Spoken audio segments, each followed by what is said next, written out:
सम्मानित श्री चैतन्य जी डूडी साहब से निवेदन है कि हम सबके बीच संबोधन। आज स्वर्गीय चौधरी नाथूराम जी, उनकी पत्नी स्वर्गीय श्रीमती सोनी देवी जी, उनके मूर्ति अनावरण के इस प्रोग्राम में उगमा राम जी के रिटायरमेंट के इस प्रोग्राम में 10 टन के इस प्रोग्राम में मंच पर उपस्थित सम्माननीय डूडी साहब,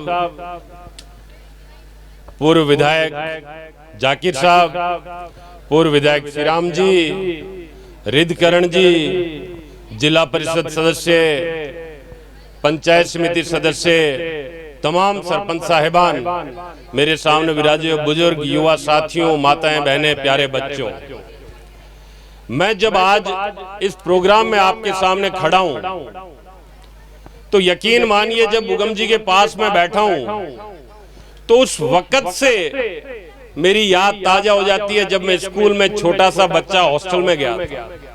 और जैसा राजेंद्र जी ने अभी बोला, तब भी ये चिट्ठी लिखते थे, वो एक इनलैंड लेटर करके आया करता था, अंतरदेशीय पत्र, वो ये लिखते थे और पापा इनको ये बोलते थे कि तू चेतन ने कागज लिख।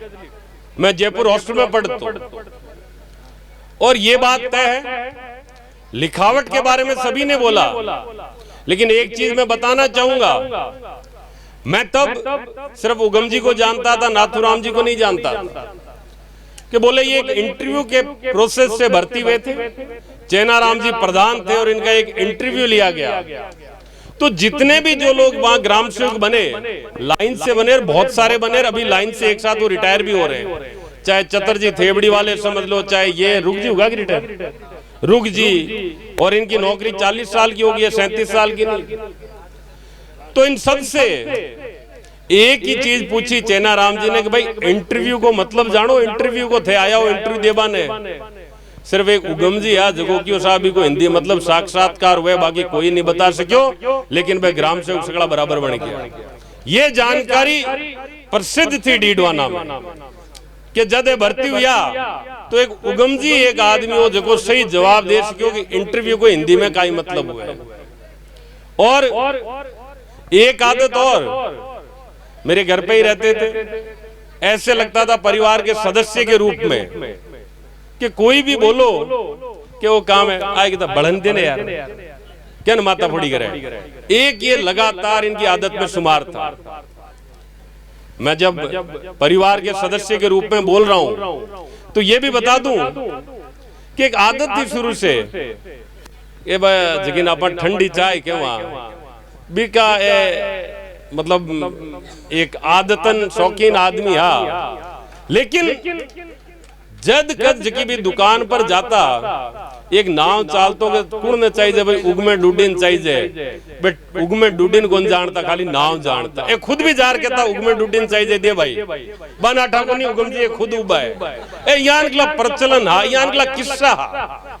मैं ये व्यक्तित्व की खासियत है जो किस्से चलते हैं किसी आदमी के बारे में। तो मैं ये कहना चाहूंगा कि एक ऐसा व्यक्ति जो सरलता से आगे बढ़ता चला और आगे ही नहीं बढ़ता चला गया, बल्कि बहुत सारे लोगों के जीवन में इन्होंने कोशिश की मैं सुधार लेके आऊं। मैं इनको देखता था, हॉस्टल में पढ़ाई की, पहली दफे पापा ने जिला परिषद का चुनाव लड़ा निर्दलीय। तो मुझे इतनी समझ नहीं थी, लेकिन मुझे कहा गया कि तू भाई एक रानी गांव जानू एतन है और नाथ बाबे लिए और पावड़ अर्ज का रायका है बांके लिए जाने।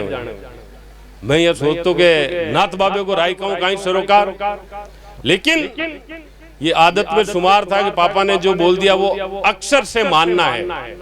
मैं लेर गया और बी के बाद में आप लोगों ने बताऊं हर चुनाव को नियम पावड़ रायका के कुण ने लिए जाना है कि नाथ बाबे ने लिए जाना है। तो बार में मारे समझ में को नहीं आगे संबंध कहीं हो आपस में। बार में काको जी ने बैठो बैठो पूछो मगो आपने रायका के कहीं संबंध हो क्यों भाई सैंडिया चराता आपने सैंडिया को चराबा को काम। तो एक जुड़ाव हो और बहुत लंबो जुड़ाव रही। और यकीन मानिए बहुत सारे लोग पशुपालन का काम करते होंगे जिनमें नाथूराम जी भी रहे, लेकिन पशुपालन के साथ ऐसे संबंध स्थापित कर लेना कि उस परिवार को अगर कुछ बोला जाए या वो परिवार आपको बोले तो परस्पर सम्मान देते हुए उस बात को मान लेना, ये एक गुण होता है। और इसी गुण के पीछे, जैसा अभी राजेंद्र ने कहा कि यहां से जो भी नेता गुजरेगा नाथूराम जी के यहाँ रुक के जाएगा, उस गुण की देन है राजेंद्र, और कोई वजह नहीं। उस गुण की बदौलत ये होता है। अब बात करें राजेंद्र की, मैं ज्यादा जानता नहीं, ये प्रेम सिंह जी जानते थे और ये मुझे बोलते थे कि राजेंद्र नाम का लड़का है, वो लड़का बड़ी तरक्की करेगा चेतन एक दिन। तो तरक्की करने की लालसा हर किसी में होती है, मुझे भी लगता है मुझे भी कुछ बनना है। तो मैं सोचता था भाई राजेंद्र है कौन, मैंने राजेंद्र को देखा नहीं। मेरे स्कूल के अंदर तो बोले बाद में पता लगा राजेंद्र आईएएस बन गया, आईआईटी में गया आईएएस बन गया। मेरे स्कूल के अंदर मेरे साथ एक आशीष नेहरा करके सीनियर हुआ करते थे, 2 क्लास सीनियर मुझसे, 3 क्लास सीख करके थे। उन्होंने भी कुछ ऐसी पढ़ाई की, उसके बाद वो आईएएस बने, आज सीनियर आईएएस है पीएमओ के अंदर। आशीष नेहरा उनका नाम, और उनकी सगाई बचपन में होगी। जब वो आईएएस बना तो उसके घर वालों ने उसको बोला भाई तू आईएएस बन गया है तो अब थारे जोड़ को ही कोई छोरी है जो क्यों तारी सगाई पताई होनी चाहिए, ब्याह होना चाहिए। तो उस आशीष नेहरा का जवाब ये था कि मेरी सगाई आपने तय कर दी और हम दोनों का बिठा दिया जोड़ के भाई आपकी शादी होनी है। तो इसमें आशीष उस बच्ची की कोई गलती नहीं थी। तो मैं तो शादी करूंगा उस लड़की से ही करूंगा, बेशक वो अनपढ़ है, बेशक वो गरीब है। ये कल्चर, ये संस्कार हमारे अंदर आने चाहिए और इसका जीवंत उदाहरण हम राजेंद्र के साथ देखते हैं। शायद सरवणी, हम सरवणी बोलते हैं, सरवण देवी लिखा हुआ है, वो सरपंच भी बनी एक वक्त में, आपके इसी गांव की बनी। तो ये कोई जरूरी नहीं हो जाता है कि आदमी अगर पढ़ा लिखा हो तभी जीवन में तरक्की करे या कुछ ऐसे गुण। ये गुण हमारे परिवारों से मिलते हैं।